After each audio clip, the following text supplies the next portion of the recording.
Hi friends, welcome to Sridhar CC Anantpurmu YouTube channel and welcome to our session, editorial analysis session. So we start with the quote of the day for the motivation purpose.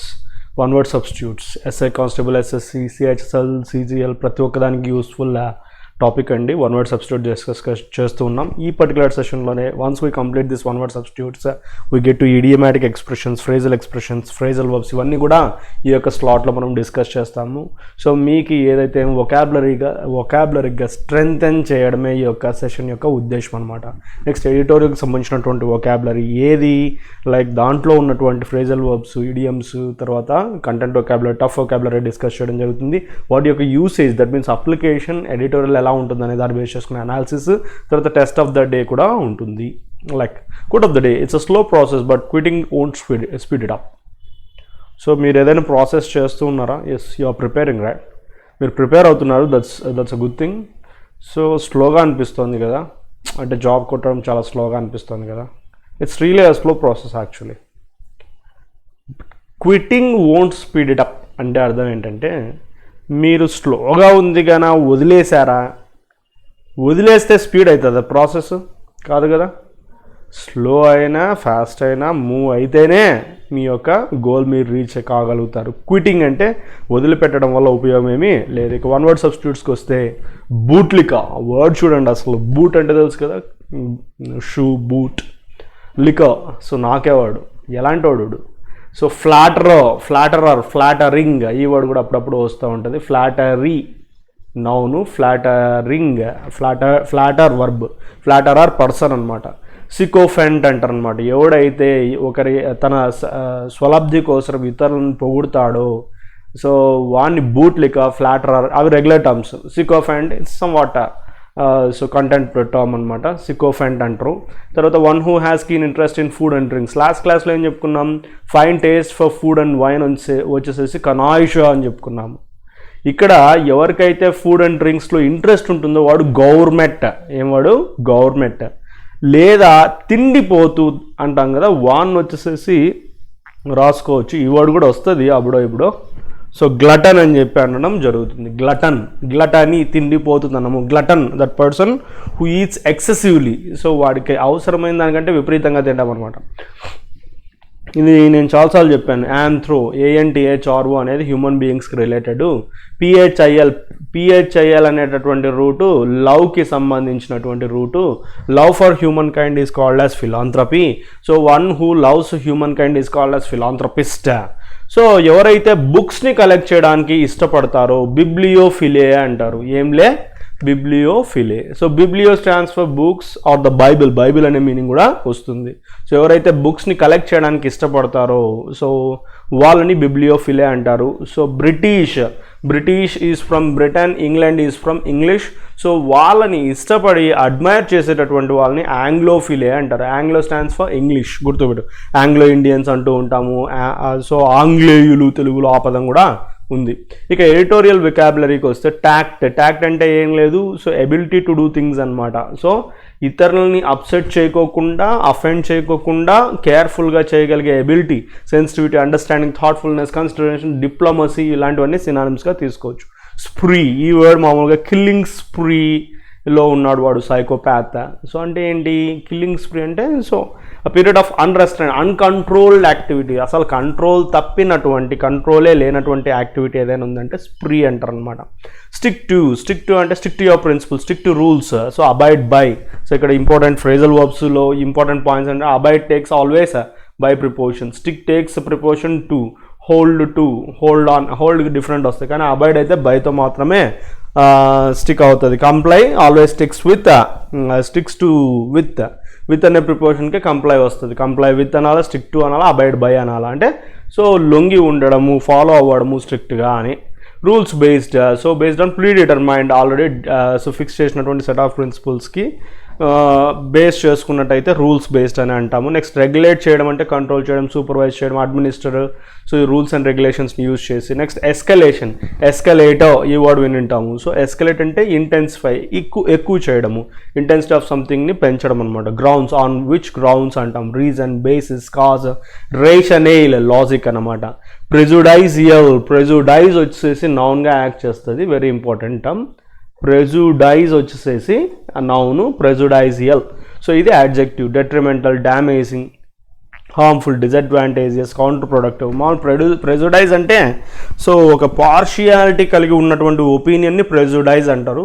So అది ఎటువంటి పరిస్థితుల్లో కూడా డ్యామేజింగ్గా ఉంటుంది, ఇతరులకు హార్మ్ఫుల్గా ఉంటుంది అనే మీనింగ్తో తీసుకోవచ్చు. కౌంటర్ ప్రొడక్టివ్, ఇది కూడా అప్పుడప్పుడు వస్తూ ఉంటుంది. ఇంటిగ్రిటీ, సో నువ్వు నా ఇంటిగ్రిటీ అంటే లైక్ యూనిటీ, కలిసికట్టుగా, నేషనల్ ఇంటిగ్రిటీ అంటూ ఉంటాం. టుగెదర్నెస్, సాలిడారిటీ, ఇది it's new sort of new term కానీ ఓల్డ్ టర్మ్. సాలిడారిటీ, సాలిడ్గా కలిసికట్టుగా ఉండడం. కమ్అప్ విత్, సో ప్రొడ్యూస్ చేయడము, ఏదైనా ఒకటి మైండ్కి రావడము. Present, submit, he has come up with a different idea. So ఇలా యూజ్ చేయొచ్చు. ఇమ్మెన్స్లీ, ఈ వర్డ్ తెలుసు, immense adjective, immensely adverb. Exceedingly, especially, extremely, the likes of, అలాంటివే ఒక టైప్. సో ఈ పర్టికులర్ టైప్స్ అంటే సమ్ లైక్స్ ఆఫ్ అని ద లైక్స్ ఆఫ్ అని చెప్పొచ్చు. చార్జ్డ్, సో బ్లేమ్డ్, అక్యూజ్డ్ అనే మీనింగ్తో తీసుకోవచ్చు. Excuse, noun. So pretext, ostensible, కనిపించేటటువంటి, ostensible అంటే అపారెంట్ అనమాట, reason. Pretence, cover up. So ఇవి ఎక్స్క్యూజ్ అంటాం. Discrimination, noun. Discriminatory adjective. Biased, so వివక్ష అంటాం అనమాట డిస్క్రిమినేషన్ తెలుగులో. వివక్ష కలిగినటువంటి. బైస్డ్, అన్బైస్డ్ వచ్చి వివక్ష లేకపోవడము. జస్టిస్లో జస్ట్ వచ్చి న్యాయము, అన్యాయంగా అంటే అన్జస్ట్, అన్ఫైర్. ఈక్విటబుల్ వచ్చి సో బ్యాలెన్స్ కూడా, ఇన్ఈక్విటబుల్ బ్యాలెన్స్గా లేకపోవడం. పార్టిసన్ అంటే పార్షియాలిటీ చూపించేటటువంటి నేచర్ అనమాట. సో బ్యూటిఫుల్ వర్డ్స్ వచ్చాయి ఈరోజు. డిస్క్రిమినేటరీకి నౌన్ ఫామ్ అనమాట. సో సేమ్ అన్ఫెయిర్నెస్, ఇంటాలరెన్స్, ప్రెజుడైజ్ చెప్పుకున్నాం, పార్షియాలిటీ కలిగి ఉండే నేచర్ అనమాట.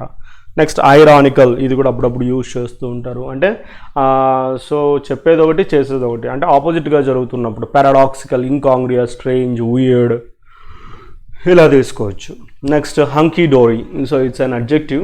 సో ఏంటి, ఇట్స్ డిఫరెంట్ టర్మ్. సో చాలా బాగుంది, సో అలైవ్గా ఉంది అంటే మీన్ లైవ్లీగా ఉంది. Fine, good, quite satisfactory, going well, free of trouble, problems, free of trouble or problems అన్నప్పుడు హే ఇట్స్ హంకీ డోరీ అని చెప్పి చెప్తాము. In the short run it's an idiom.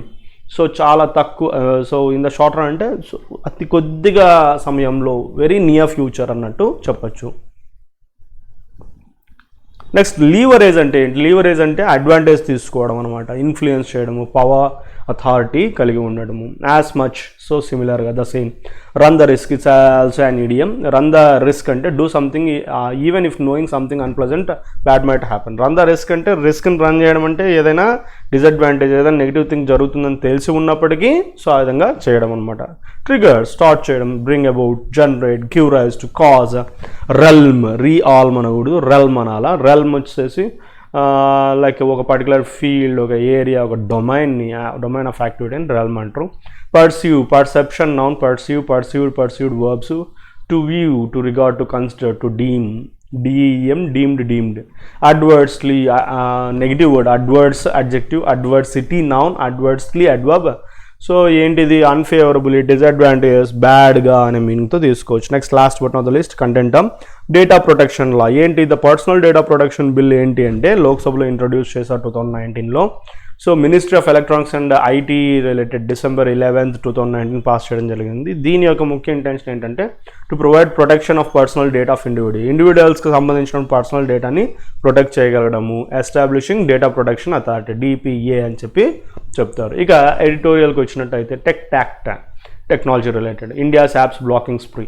So విపరీతంగా బ్లాకింగ్ చేసుకుంటూ వెళ్ళిపోతూ ఉంది. ఆ స్ప్రీకి సంబంధించి ట్యాక్ట్ ఏంటి అనేది చూద్దాం. India must stick to a rules-based approach in regulating the internet. Internet regulate చేయడానికి రూల్స్ బేస్డ్ అప్రోచ్కి స్టిక్ కావాల్సినటువంటి అవసరం ఉంది. India's decision on Tuesday to block another. So రీసెంట్గా ట్యూస్డే మరి 43 Chinese mobile applications so block చేయడం జరిగిందనమాట. Hardly comes as a surprise. So hardly అనేది నెగిటివ్గా తీసుకోవాలి. It does not come as a surprise. That means so it's as expected అని అర్థం వస్తుంది. జూన్ నుంచి following escalation of tensions with China the border, India has blocked over 250 Chinese mobile apps, a bunch at a time, on the grounds that they have been engaging in activities which are prejudicial to sovereignty and integrity of India, defense of India, security of state and public order. So ఇక్కడ క్లియర్గా June month నుంచి చైనాకి ఇండియాకి border tensions పెరిగినప్పటి నుంచి around 250 mobile యాప్స్ని black చేయడం జరిగిందనమాట. On basis ఏం చెప్తున్నారు, ఈ యాక్టివిటీస్లో ఎందుకు ఎంగేజ్ చేస్తూ ఉన్నారు అని అంటే, సో ఇవి ప్రెసిడైజియల్ టు సావర్నిటీ అంటే కన్నా యూనిటీకి సంబంధించి ఇంటిగ్రిటీ, సో దీని యొక్క గొప్పదనానికి సంబంధించి ప్రెసిడైజియల్గా అనిపిస్తున్నాయి. ఇండియాని ప్రొటెక్ట్ చేయడము, స్టేట్ని ప్రొటెక్ట్ చేయడము, పబ్లిక్ ఆర్డర్ని బేస్ చేసుకొని వీటిని చేస్తూ ఉన్నట్టుగా సో ప్రపోజ్ చేస్తున్నారు. ద లేటెస్ట్ ఇన్స్టెన్స్ అంటే ఎగ్జాంపుల్ అనమాట. ఆ fab blocking has come at a time అంటే one after one consequently అన్నట్టు. when the two sides while still talking are struggling to come up with an agreement for disengagement along the line of actual control, LAC. So ఇంకా ఈ example ఎట్లా వస్తుంది, ఒకదాని తర్వాత ఇంకా two sides ఇంకా మాటల్లో మంతిలోనే ఉన్నారనమాట. So to come up with an agreement, ఒక అగ్రిమెంట్ కోసము ఈ ఎల్ఏసి దగ్గర డిసెంగేజ్మెంట్ రిలేటెడ్గా అగ్రిమెంట్ కోసం మాటల్లోనే ఉండగానే ఇది ఇంకొక ఎగ్జాంపుల్గా మనకి కనిపిస్తూ ఉంది. With the immensely popular TikTok and PUBG already block, this time it was the turn of the likes of Alipay, cashier, snack video, Chinese social, adore app, Alibaba, work bench to me the same fate. So immensely popular, విపరీతంగా popular TikTok PUBG బ్యాన్తో పాటుగా so ఈ ఇంకా దానికి సంబంధించిన likes అంటే అలాంటివి ఇంకా ఏమున్నాయి, ద లైక్స్ అంటే సిమిలర్ కైండ్ అలీపే, క్యాషియర్ అనేది, snack video, Chinese social, adore app, Alibaba, work bench ఇలాంటివన్నీ కూడా సేమ్ ఫేట్కే గురయ్యాయి. సేమ్ ఫేట్ అంటే అదే రకంగానే బ్లాక్ అవ్వడం జరిగింది. China not for the first time either has charged India with using national security as an excuse to target Chinese apps. So ఇక్కడ ఇది first time కాదు చైనా ఇలా చార్జ్ చేయడం. ఏంటి, నేషనల్ సెక్యూరిటీని ఎక్స్క్యూజ్గా చెప్పి చైనీస్ యాప్స్ని టార్గెట్ చేయడం అనేది కరెక్ట్ కాదన్నట్టుగా చైనా చెప్తూనే ఉంది. Zhao Lijiana, spokesperson of the Chinese Foreign Ministry, has asked India to correct its discriminatory approach and avoid causing further damage to bilateral cooperation. So అక్కడ స్పోక్స్ పర్సన్ అంటే దానికి సంబంధించిన మద్దతుదారు ఎవరైతే ఉన్నారో వారు, సో ఈ బైలాటరల్ అంటే టూ కంట్రీస్కి సంబంధించిన కోఆపరేషన్ ఇంకా డ్యామేజ్ చేయకోకుండా ఈ డిస్క్రిమినేటరీ వివక్షకు సంబంధించినటువంటి అప్రోచ్ని ఆపాలి, కరెక్ట్ చేయాలని చెప్పడం జరిగింది. So China crying discrimination is ironical. ఇక్కడ చైనా డిస్క్రిమినేషన్ గురించి మాట్లాడటం అనేది ఐరానికల్, ఎందుకంటే డిస్క్రిమినేషన్కి సో అదే ఫస్ట్ మూల కారణం. It's version of the internet is tightly controlled and heavily censor and has been for years. So అది ఆల్రెడీ ఇలాంటివి ఎన్నో చేసింది, ఇంటర్నెట్ రిలేటెడ్గా టైట్ చేయడము, సెన్సార్ చేయడము, నంబర్ ఆఫ్ ఇయర్స్ నుంచి అలా చేస్తుంది. అది మరి మన యొక్క ఇంటర్నెట్ బ్లాకింగ్ గురించి మాట్లాడడం ఐరానికల్, అదే చెప్పాను కదా. So opposite next paradoxical. There may not be much to argue against decision made on the grounds of national security. National సెక్యూరిటీకి బేస్ చేసుకున్నటువంటి ఆర్గ్యుమెంట్స్ గురించి, డిసిషన్స్ గురించి ఆర్గ్యూ చేయకపోవడమే మంచిది. But the question to ask is, would this have come about if all was hunky dory between the two countries? అంతా మంచిగానే ఉంటే ఈ రెండు దేశాల మధ్య ఇది ఇలాంటివి జరిగే అవకాశం ఉందా అనేది ఇక్కడ క్వశ్చన్ క్లియర్గా అర్థమవుతుంది. ఇన్ ద షార్ట్ రన్ అంటే వెరీ నియర్ ఫ్యూచర్లో it may be useful for India to use its vast market for internet services as a leverage in its attempts to keep China in check the border. So ఇక్కడ near ఫ్యూచర్లో ఇండియాకి చాలా ఉపయోగకరమైనటువంటి situation ఏర్పడబోతుంది. Vast market, internet services రిలేటెడ్గా vast market ఏర్పడము, అటెంప్ట్స్ని advantage తీసుకోవడము, తర్వాత చైనాని బార్డర్లో కంట్రోల్లో పెట్టి ఉండడానికి ఉపయోగపడే విధంగానే ఈ స్టెప్స్ అన్ని మనకు కనిపిస్తున్నాయి. Indian app alternatives may also find the much needed space to grow now and initial reports indicate as much. So ఇవి దానిలో యొక్క స్పేస్ని ఫిల్ చేయడానికి లోకల్ యాప్స్ అంటే ఇండియా రిలేటెడ్ యాప్స్ ఏవైతే ఉన్నాయో అవి గ్రో కావడానికి మంచి అవకాశం ఉన్నటువంటి సమయం ఇది. అంతేకాకుండా ఇప్పుడు ఇనీషియల్గా వస్తున్నటువంటి రిపోర్ట్స్ కూడా అదే తెలియజేస్తుంది. But there are few risks in this approach, especially given ఇక్కడ preposition considering India's global ambitions in technology. India's global ambitions technology బేస్గా చూసుకుంటే కొన్ని రిస్క్స్ కూడా ఇక్కడ కనిపిస్తున్నాయి. ఫస్ట్ ఏంటంటే this approach runs the risk of triggering an unconventional battle between the two countries in the larger technology realm if not in the larger business space. So first of all very first thing ఏంటంటే risk, ఒక unconventional unfavourable battle ఈ రెండు huge countries, larger technology field కలిగినటువంటి countries మధ్య battle జరగబోతుంది. Unconventional battle జరగబోయే అవకాశం ఉంది. At least if not in the larger business wise కూడా జరిగే అవకాశం ఉంది. ఇక China being an important player in the technology global supply chain will be hard if not possible to side line. So ఇక ఇది ఖచ్చితంగా సైడ్ లైన్ కాబోతోంది, ఎందుకంటే వరల్డ్ వైడ్ టెక్నాలజీలో గ్లోబల్ సప్లై చైన్లో ఇంపార్టెంట్ ప్లేయర్గా ఉంది చైనా. సో అది సైడ్ లైన్ అయ్యే అవకాశం కనిపిస్తుంది. ఇంకా సెకండ్ విషయానికి వస్తే there is a risk that moves such as blocking apps would be perceived adversely by global investors and internet companies. So ఇక సెకండ్ మేజర్ రిస్క్ ఏంటంటే ఈ విధంగా బ్లాక్ చేస్తూ ఉన్నారు, మిగిలినటువంటి కంట్రీస్ కూడా భయపడేటటువంటి పరిస్థితి. They may be viewed adversely in a negative way by global investors. గ్లోబల్గా ఇన్వెస్ట్ చేసేటటువంటి వాళ్ళకి, ఇంటర్నెట్ కంపెనీస్కి ఇవి చాలా ప్రాబ్లమేటిక్ థింగ్స్గా కనిపించే అవకాశం ఉంది. While it is true that there has been some push back against Chinese companies and technology globally, India must stick to a rules-based approach in regulating the internet. So ఇదైతే నిజం. ఏంటి so కొద్దిగా push back అంటే వెనక్కి తగ్గడము Chinese companies రిలేటెడ్గా, technology రిలేటెడ్గా కనిపిస్తుంది గ్లోబల్గా. కానీ ఇండియా అయితే మటుకు ఖచ్చితంగా స్టిక్ కావాలి, ఒక రూల్స్ బేస్డ్ అప్రోచ్ ఇంటర్నెట్ని రెగ్యులేట్ చేయడానికి స్టిక్ కావాలి అని చెప్పి తెలియజేస్తూ ఉన్నారు. There is a need to implement the long pending data protection law, డిపిఎల్ని ప్రొవైడ్ చేసి లాంగ్ పెండింగ్లో ఉన్నటువంటిది ఇది కూడా ఇంప్లిమెంట్ చేయాల్సినటువంటి నెసెసిటీ కూడా ఇప్పుడు ఏర్పడింది. It is also important to engage with the eco system and provide clarity on these issues as India has to win the technology battle as well. So ఇక్కడ ఈకో సిస్టమ్తో పాటుగా ఈ ఇష్యూస్ కూడా address చేయాల్సినటువంటి అవసరం ఉంది, ఎందుకంటే ఇండియా ఈ టెక్నాలజీ బ్యాటిల్ కూడా గెలవాల్సినటువంటి నెసెసిటీ ఇప్పుడు ఏర్పడింది. రైట్ గైస్, ఇక టెస్ట్ ఆఫ్ ద డేకి వస్తే హైలైటెడ్ పార్ట్ డివోటింగ్ టు వాచ్లో verb ING form without helping verb రాదు. సో డివోటెడ్ వస్తుంది. డివోటెడ్ టెక్స్ టు అన్నప్పుడు ఫర్ పోతుంది, to. So devoted to is a phrasal verb with the combination of two preposition జనరల్గా వాచే తీసుకుంటుంది అనమాట, అంటే వివనే తీసుకుంటుంది. కానీ డివోటెడ్ టూలో టూ అనేది డివోటెడ్లో ఒక పార్ట్ ఫ్రేజల్ వర్బ్గా, కాబట్టి ఐఎన్జీ ఫామ్ తీసుకుంటాం. Answer is B.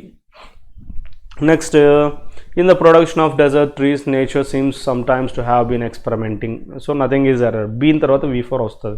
In the first round, the participants played in the presence of an accomplice who was committed. So accomplice ante person who was committed by anala, ante was committed passive. So adi correct kaadu. So who ikkada committed deliberately, తర్వాత had committed deliberately. ఇక్కడ had committed యొక్క necessity లేదు, so కాబట్టి committed deliberately సరిపోతుంది. అంటే committed verb deliberately అదే పనిగా, so add verb అనేది ప్రిఫర్ చేస్తాం instead of deliberate. Next, what did prevent them from, what did prevent them, what did you అంటే సబ్జెక్ట్ లేదు ఇక్కడ, వాట్ డిడ్ తర్వాత హెల్పింగ్ వర్బ్ తర్వాత సబ్జెక్ట్ కావాలి, ప్రివెంట్ వర్బ్ అయింది. సో కాబట్టి what did you prevent, so what did you bring ఇలా వస్తుంది. సో కాబట్టి అది కాదు. ఇక్కడ ఈజ్ అనేది మెయిన్ వర్బ్, సో కాబట్టి అక్కడ మనకి సబ్జెక్ట్ ఫ్రేజ్ కావాలా. ప్రివెంట్ అనేది ఫ్రమ్ ప్రిపోషన్ని తీసుకుంటుంది, సో కాబట్టి ఇది ఎగిరిపోయింది. What prevented them from winnowing, prevent V1 రాదు at any cost, because what అనేది సింగులర్ సెన్స్లో తీసుకుంటాం. ఎస్ అన్న రావాలా, ఈడీ అన్న రావాలి. సో ఇక్కడ what prevented them from winnowing ఉంది, దేర్ విన్నింగ్ ఉంది, so you can go with from because prevent prefers from. Next and the last one. So scenario was identical to the one that was to be observed. Was to be అంటే about to happen, meaningless కదా. So అదే విధంగానే was identical to the one that dash in the previous tournament. Previous అంటే before అన్నప్పుడు so already happen, had been observed, already observe చేసి ఉన్నటువంటి దానికి రిలేటెడ్గా ఇది ఐడెంటికల్గా ఉంది, కాబట్టి పాస్ట్ పర్ఫెక్ట్ ప్రిఫర్ చేస్తూ ఉన్నాం. Answer is B. Okay guys, that's all for the day. I hope you enjoyed watching the class. Keep on attending. So SI Constable class కూడా అటెండ్ అవుతున్నారని చెప్పి ఆశిస్తూ, so don't forget to like. Signing off.